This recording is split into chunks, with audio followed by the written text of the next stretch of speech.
ஹரஹர நம பார்வதி பதையே ரஹர மகாதேவா. தென்னாடுடைய சிவனை போற்றி, எந்நாட்டவர்க்கும் இறைவான் போற்றி. இன்று மார்ச் மாதம் 10ஆம் தேதி 2026 செவ்வாய்க்கிழமை, கேட்டை நட்சத்திரம். நீங்கள் நாளை முழுவதும் மாலை வரையும் இந்த கேட்டை நட்சத்திரம் தொடர்ந்து வந்து கொண்டிருக்கிறது. நாளை குரு பகவான், அதாவது புதன்கிழமை, தனது வக்கர கதியிலிருந்து நேரடியாக மிதுனத்திற்கு வருகிறார். சனீஸ்வர பகவான் மீனத்தில் இருந்து 7வது பார்வையாக கன்னி ராசியையும் 10வது பார்வையாக குருவனுடைய வீடாக தனுசையும் பார்வையிடுகிறார். 3வது பார்வையாக ரிஷபத்தையும் பார்க்கிறார். 3, 7, 10 உங்களுக்கு தெரியும். நாம் ஜோதிடத்தை இப்போ எப்போது தொடப்போவதில்லை. சித்தர்கள் சொன்ன ஞானப்பத்திர கிரந்த வடிவத்திலே இப்பொழுது உள்ள காலமானது, ஏனென்றால் இந்த ஒரு நாள் கழித்து வெள்ளிக்கிழமை வருகின்ற கூடா நாளுக்குள்ள இந்த உலகத்திலே பெரிய விதமான எதிர்பாராத பெரும் அதிர்ச்சிகரமான மாற்றங்களை தர வாய்ப்பு இருக்கிறது. ஆனால் எல்லோருக்கும் அவரவர்கள் செய்த புண்ணியங்கள், தானங்கள், தர்மங்கள் மற்றும் பாவங்கள், அவைகளுக்கு தகுந்த பலன்களை பெறும் நேரம். நாம் எப்படியும் நல்லவர்களுக்கு நல்லதாக அமையும், நல்லவர் அல்லாதவர்களுக்கு அது அவரவர்கள் நிலைப்படி தான் அமையும்.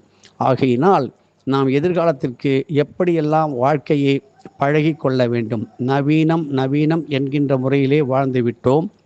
இப்பொழுது அந்த நவீனத்தை நோக்கி ஓடிக்கொண்டிருக்கிறோம். இதை யாராலும் மாற்ற முடியவில்லையே, காலத்தின் கொடுமை.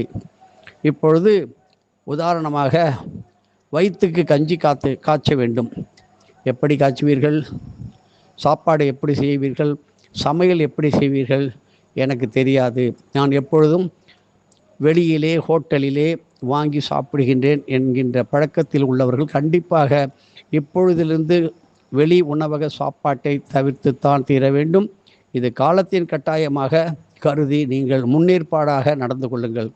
தேவையான உணவுப் பொருட்கள், பால் மற்றும் முக்கியமான அத்தியாவசியமான பொருட்களை கையில் வைத்து கொள்ளுங்கள். காய்கறிகள் இவையெல்லாம் வைத்து கொள்ளுங்கள்.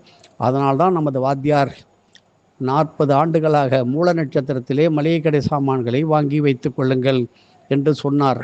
இப்பொழுது அதை யாரும் கேட்பதில்லை. வெளி ஊர்களிலே, வெளிநாடுகளிலே இருப்பவர்கள் அவரவர்கள் தாய்நாடு திரும்புவது நல்லது என்று பல ஆண்டுகளாக சொல்லி சொல்லி சொல்லி இன்றும் சொல்கின்ற ஸ்வரத்தை குறைத்து கொண்டுதான் வருகின்றோம். காரணம், சொல்லியும் கேட்க மாட்டார்கள். இப்படி இருக்கின்ற நிலைமையிலே நமக்கு எல்லா வசதியும் இருந்தும் நவீனமான வீடுகளை அமைத்துவிட்டு அங்கே புகை மண்டலமான சமையல் எப்படி செய்வது? இது எல்லோருக்கும் ஒரு கேள்விக்குறியாக இருக்கும். இறைவன் கண்டிப்பாக கைவிட மாட்டார். தற்பொழுது உள்ள நிலையிலே மின்சார சாதனத்தினால் பயன்படும் அடுப்புகளை பயன்படுத்த தயாராகி கொள்ளுங்கள். ஏனென்றால் சமையலுக்கு தேவையான எரிவாயு என்கின்ற கேஸ் மற்றும் நாம் வாகனத்தில் தேவையில்லாமல் ஊர் சுற்றி வீணடித்த எத்தனையோ வாகனத்துக்கு தேவையான பெட்ரோல், டீசல் இவைகளை எல்லாம் விரயம் செய்து தேவையற்ற அளவிலே வாகனத்தையும் ஓட்டி வீணான முறையிலே உலகத்திற்கு மாசுவை ஏற்படுத்தி நமது கை காசுகளையும் வீணாக ஆடம்பரமாக செலவழித்து ஹோட்டலிலே பெரிய பார்ட்டி வைக்கிறேன், எல்லோரையும் கொண்டாடுகிறேன் என்று ஆடம்பரம் செய்தவர்களுக்கெல்லாம் இப்பொழுதெல்லாம் மிக மிக கவனம். உணவு சுத்தமும் சுகாதாரமும் இருப்பதற்கான வாய்ப்புகள் அவரவர்களுக்கு தெரியும். காரணம், யாரையும் குறை சொல்லக்கூடாது. உங்களது இல்லத்திலே குறைந்த அளவு உங்களுடைய பசியை போக்குகின்ற அளவிற்கு உணவை செய்ய கற்றுக்கொள்ளுங்கள். வெளி உணவை தவிர்த்து விடுங்கள். மேலும் ₹1 உள்ள பொருள் பல ரூபாய்களுக்கு விலை ஏற்றம் ஏற்பட்டு நமக்கு தடுமாற்றத்தை ஏற்படுத்தும். செல்லுகின்ற இடங்களுக்கெல்லாம் எளிமையான முறையிலே அவரவர்கள் ஊர், குல, வீடு வழக்கப்படி கையில் சாப்பாடுகளை எடுத்து செல்ல வேண்டும். காரணம், அப்படிப்பட்ட நிலை. முக்கியமாக கிடைத்தால் நல்ல பழங்கள், ஒத்துக்கொள்ளுகின்ற சர்க்கரை வியாதி உள்ளவர்கள் தேவையற்ற பழங்களை எல்லாம் வாங்க வேண்டாம். காய்கறிகள், பழங்கள், முக்கியமாக அவசரமாக பிரெட்டு பன் இவைகளெல்லாம் கையில் பாதுகாப்பாக சில நாட்கள் தான் அவைகள் வரும். இவைகளெல்லாம் பத்திரப்படுத்தி வைத்து கொள்ளுங்கள். இந்த நிலைமை தொடர்ந்து அதிகரிக்க வாய்ப்பு உண்டு. மேலும் இது கோடைக்காலம் என்பது எல்லோருக்கும் தெரியும். குளிர்ச்சியான பொருள்கள் வெள்ளரிக்காயிலிருந்து உங்களுக்கு தெரிந்த காய்கறிகளை பச்சையாக உண்ணுவது உடலுக்கு ஆரோக்கியம் என்று உங்களுக்கெல்லாம் தெரியும். ஆகையினால் எல்லாவற்றிலும் மிக கவனமாக சிக்கனமாக இருக்க பழகிக்கொள்ள வேண்டும். ஒரு பொருளை ₹1 என்பதை ₹100 கொடுத்து வாங்கினால் நீங்கள் உங்களுடைய கை இருப்பு மிக விரைவில் ஒரே வாரத்தில் கரைந்துவிடும். இதனால் மனக்குழப்பங்கள், குடும்பத்தில் பல பிரச்சனைகள் ஏற்பட்டு குடும்பமே அல்லோல கல்லோலப்படும் நிலை வரும். குழந்தைகளுக்கு தேவையான புட்டிப்பால், பாக்கெட் பால், சுளுமே தேவையான சத்து உணவுகளை, ஆங்கில மருந்துக்களை எல்லாம் சேமிப்பு படுத்திக் கொள்ளுங்கள். ஏனென்றால் ஒவ்வொன்றிற்கும் நீங்கள் வாகனத்தை எடுத்து சென்று அதற்கு தேவையான எரிபொருள், பெட்ரோல், டீசலை போட்டுக்கொண்டு ஓட வேண்டிய நிலையிலிருந்து நீங்கள் குறைத்து கொள்ளுங்கள். உங்களது கையிருப்பை, பணம் மற்றும் பொருள்களை பத்திரமாக வைத்து கொள்ளுங்கள்.